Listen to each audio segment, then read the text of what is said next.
ఈరోజు ఈ గౌరవనీయులు పెద్దలు మాజీ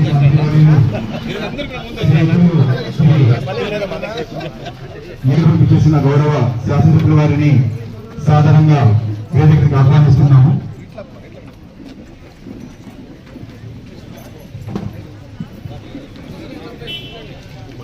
మెంబర్ వారిని వేదికకు సాధారణంగా ఆహ్వానిస్తున్నాం.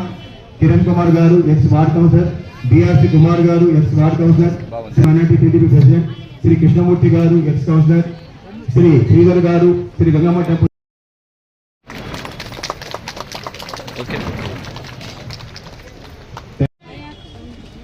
మున్సిపల్ అధికారులు, కూటమి పార్టీలకు సంబంధించినటువంటి నాయకులు, పత్రికా విలేకరులకు నమస్కారం. అదేవిధంగా ఈ కార్యక్రమంలో భాగస్వాములైనటువంటి సోదరిమణులందరికీ కూడా హృదయపూర్వక నమస్కారం. ఈరోజు ఇదివరకే ఈ మెప్మాకు సంబంధించినటువంటి అధికారులు కానీ మెప్మాకు సంబంధించి మహిళా సోదరిమణి కూడా ఏ రకంగా ఈ కార్యక్రమాలు జరుగుతుందో ఎన్నికలకు ముందు చెప్పినటువంటి మాటలు ఏవైతే ఉన్నాయో ఈరోజు ప్రమాణంగా అవన్నీ కూడా అమలు చేస్తూ ఉన్నారు. సూపర్ 6 పథకాలన్నీ కూడా అమలు చేయడం జరుగుతూ ఉంది.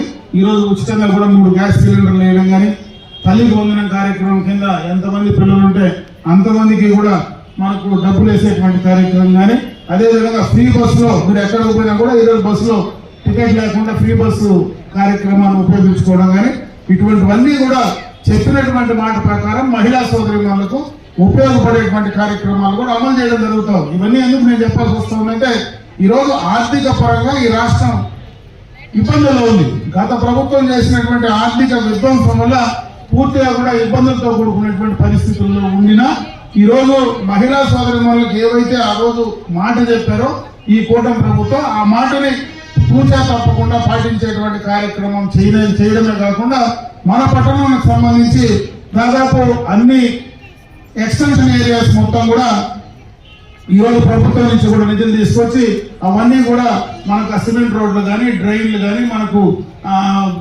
ఈ యొక్క మున్సిపాలిటీకి సంబంధించినటువంటి కార్యక్రమాలు కూడా అంచెలంచెలుగా కూడా కార్యక్రమాలు చేయడానికి ప్రయత్నాలు జరుగుతూ ఉన్నాయి. కాబట్టి వీటన్నిటిని కూడా మీరు బాగా ఉపయోగించుకోమని మరొకసారి ఈ సమావేశంలో ఉన్నటువంటి మహిళా సోదరిమణులందరినీ కూడా కోరుకుంటూ నాకు అవకాశం కల్పించిన మీకు హృదయపూర్వక ధన్యవాదాలు తెలియజేసుకుంటూ సెలవు తీసుకుంటున్నా. జై హింద్.